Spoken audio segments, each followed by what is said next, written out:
Thank you very much, Dr. Osama, for that nice introduction. Today I will be talking about something new for many years.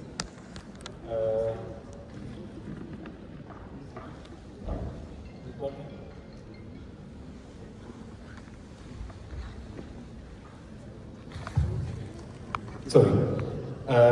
It's my pleasure to be with you here. Today I'll be talking about something new for some of you here, which is about the biofilms, something that is a topic that is wide, big, and deep, but I'll try to shrink it as much as possible into my 20 minutes, and I will have to flip quickly on the slides. First of all, my contents, I'll be talking first about a very brief introduction about the biofilms, then biofilm formation and characteristics, then I'll talk about the impact of biofilms, mechanisms of biofilm resistance, then I'll talk about, and I'll spend a lot of time on the anti-biofilms strategies, then future directions and challenges in anti-biofilms research, and I'll end up with conclusion. So what are the biofilms? Biofilms are defined as structured communities of microorganisms, especially bacteria, which we are going to focus on today, encased in a self-produced extracellular polymeric substance, which I'm going to call EPS from now on, that adhere to surfaces. These surfaces could be living or non-living. These microbial communities are significant concern in medicine, industry, environment, because of their resilience to antimicrobial agents and host immune defenses. Biofilms infections are challenging to eradicate, often requiring prolonged antibiotic therapy or surgical removal of infected devices. In fact, most of the biofilms infections need invasive treatment, removal of the device.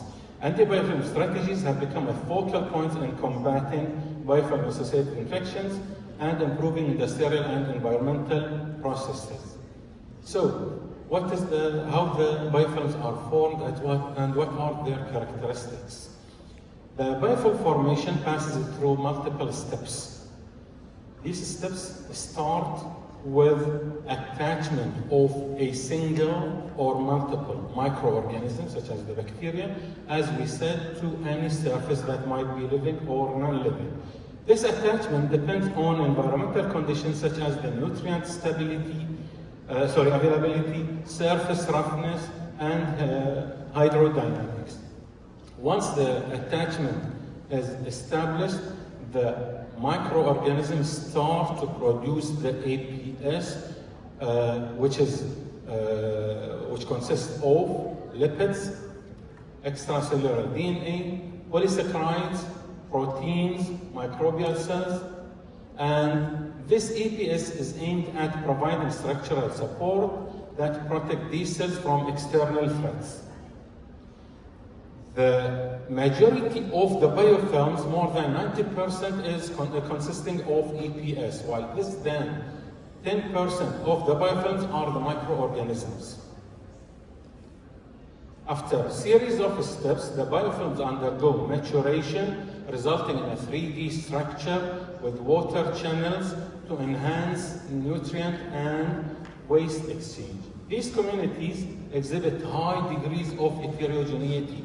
This is very important in forming the persister cells, as we are going to discuss later on, as a way of resistance of the biofilms to antibiotics. Once matured, biofilms disperse cells into the environment to colonize the new surfaces.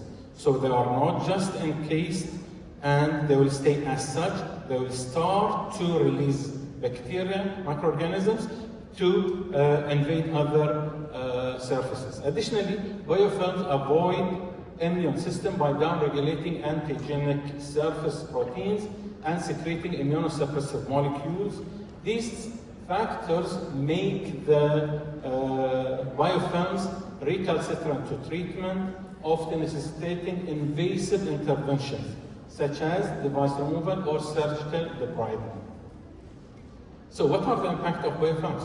Obviously, in medicine, the infectious diseases that are resistant to majority of the available antibiotics. So the biofilms are a leading cause of persistent infections due to their inherent resistance to conventional treatment. More than 65% of infectious diseases are caused by microbial biofilms that proliferate through this way.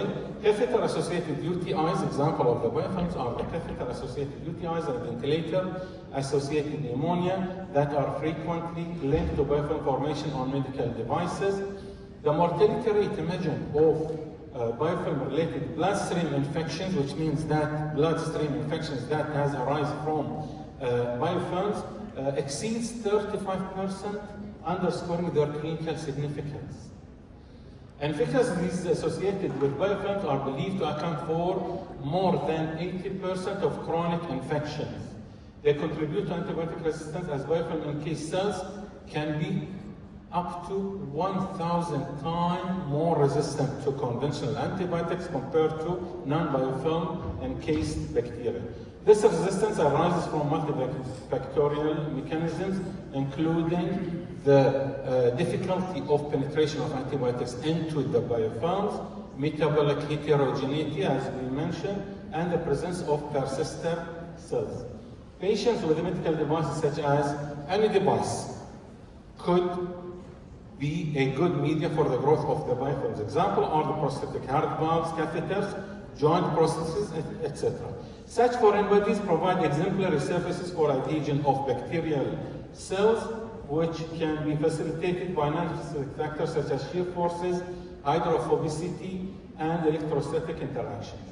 In addition, exposure of the biofilms to sub-inhibitory concentrations of antibiotics due to different reasons can also enhance biofilm formation.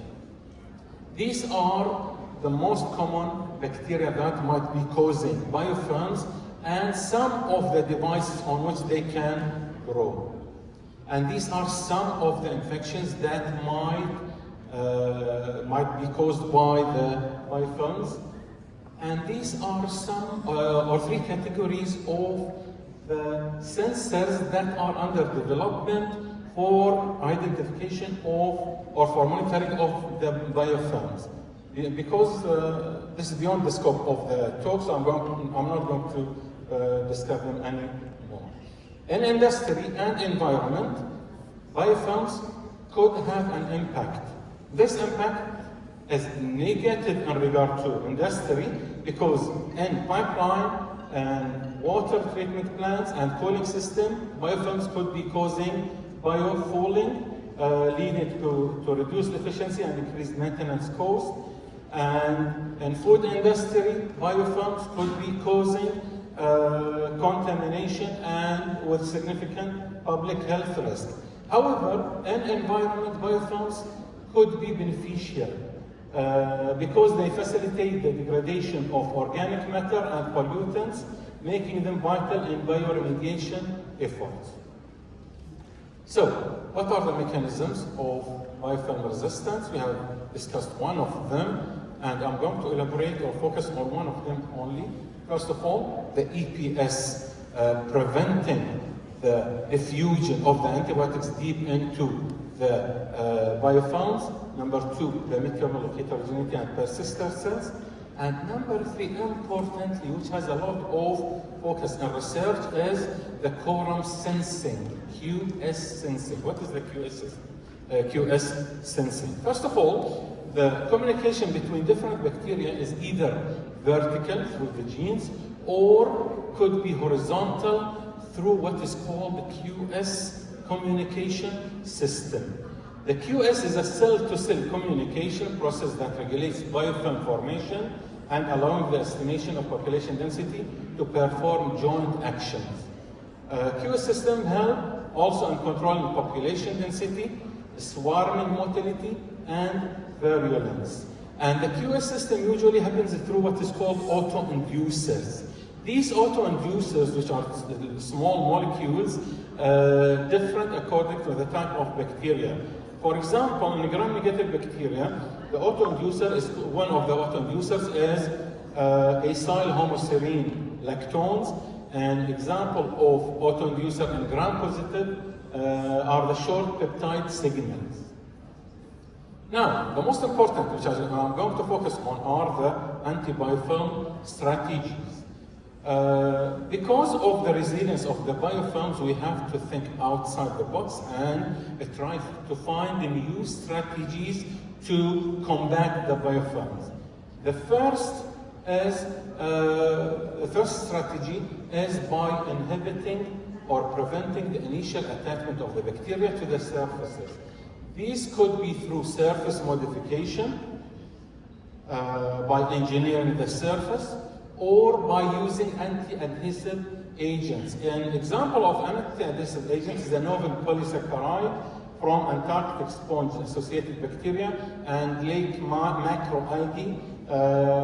They were found to hinder the adhesion of bacteria. Number two, by disrupting the EPS matrix. And this could be done either enzymatically, using enzymes such as the DNases, proteases, polysaccharidases, that could degrade different components in the EPS, or by using chemical disruption using some compounds like the chelating agents or detergents that can destabilize the metal-dependent EPS matrix and disrupt integrity. Number three, as I have mentioned earlier, is having a lot of focus on is by using the QS inhibitory systems or compounds. As we mentioned that one major communication between the different bacteria in biofilms is through what is called the QS system. So here we are trying to combat that, and this could be by using different compounds such as the cetylosine, which is obtained from Bacillus cetylis bacteria, or hordenine, another compound obtained from sprouting barley, and they are active against different types of bacteria. This is a list of some of the QS inhibitors that inhibit the synthesis of the autoinducers, which we mentioned to be the signaling between different bacteria and biofilms. And this is another list that act as blockers to the autoinducers receptors. Number four, and strategies to combat the biofilms are the biological approaches using phage therapy.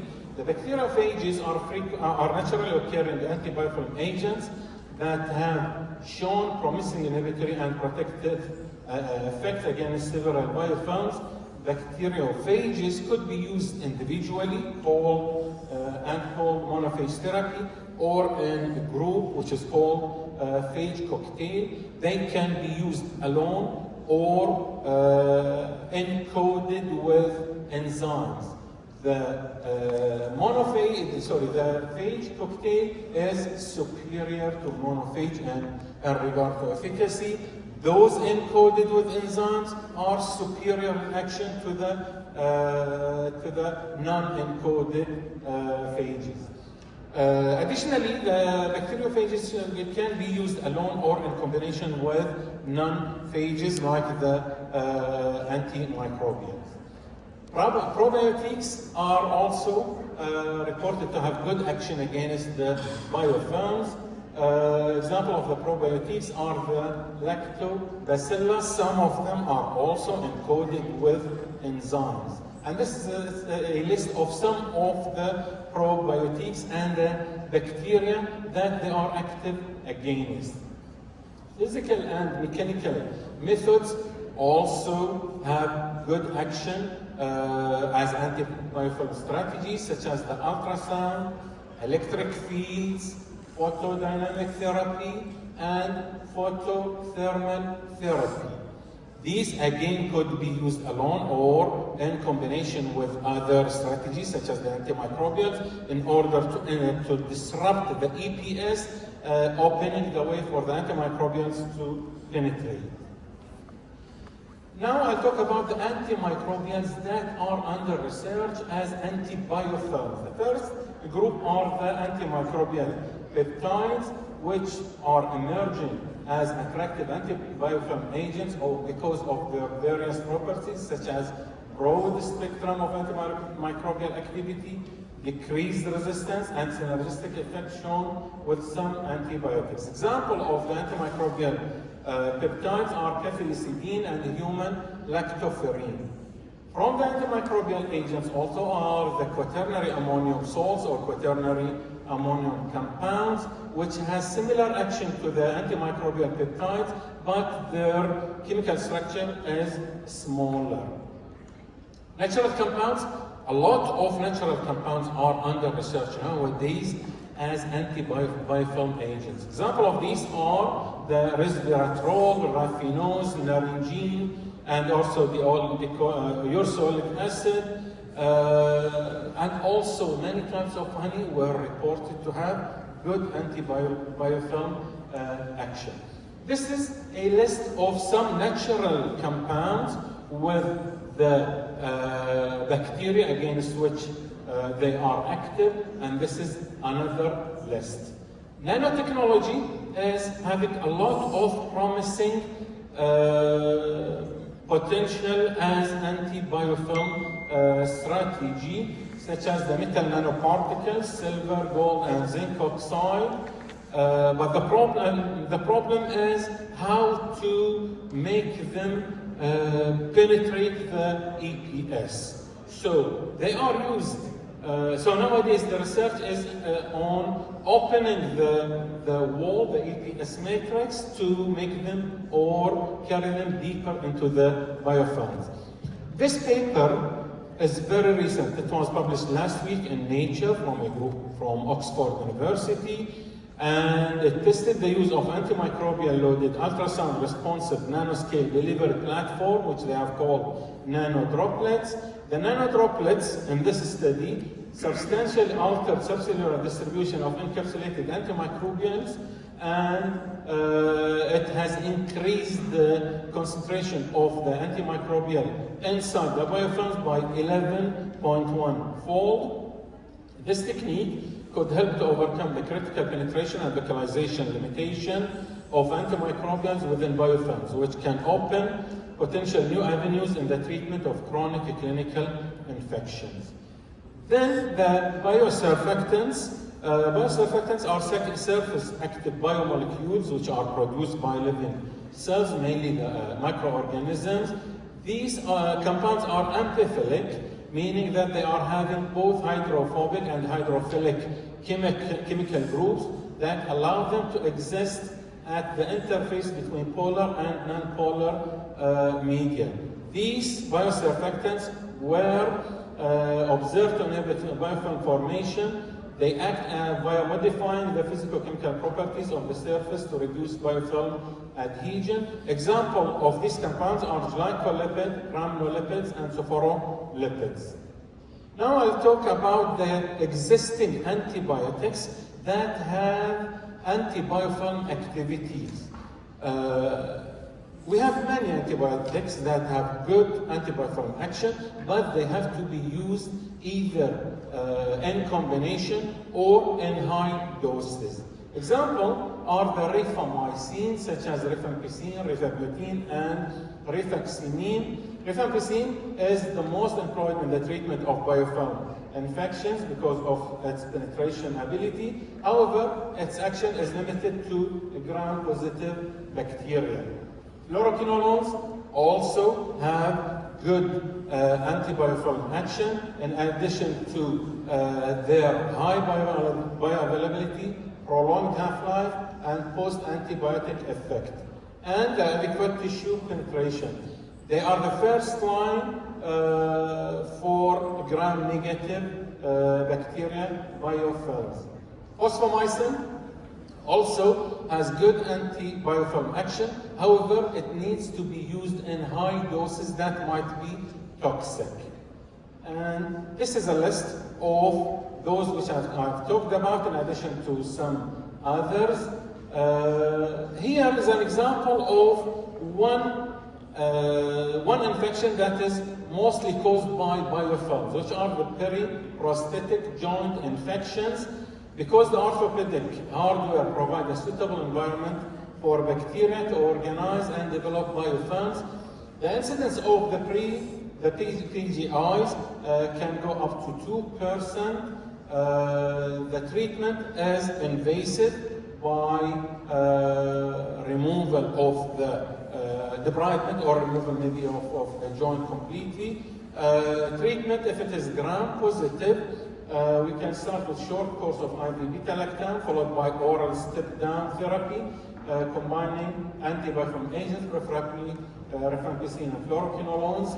For gram-negative PGIs, fluoroquinolones, especially the ciprofloxacin. The period of treatment, there is no consensus on this. Some are saying that as short as 2 weeks is enough. Some are saying up to 12 weeks could be needed. Future direction, development of novel agents with the aid of AI and machine learning models, personalized therapy depending on the microbial composition and resistance profile, in addition to the patient condition, eco-friendly solutions, and nanotechnology. The future direction, the challenges for antibiofilm research, number one, heterogeneity biofilms, resistance development, in addition to translation to clinical and industrial settings. In conclusion, biofilm pose significant challenges across various domains due to their resilience and adaptability. Anti-biofilm strategies targeting different stages of biofilm development offer promising solutions to mitigate their impact. However, continued research and innovation are essential to overcome existing challenges and ensure the effective management of biofilm in medical, industrial, and environmental contexts. By integrating cutting-edge technologies and interdisciplinary approaches, we can address the global challenge of biofilm-associated problems and improve health, efficiency, and sustainability. These are my references.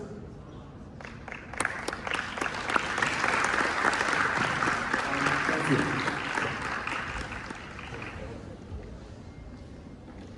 Thank you, Dr. Gallaf. That was a very enlightening and very up-to-date presentation. Our next speaker, who is very well known to you, is the Professor Ibrahim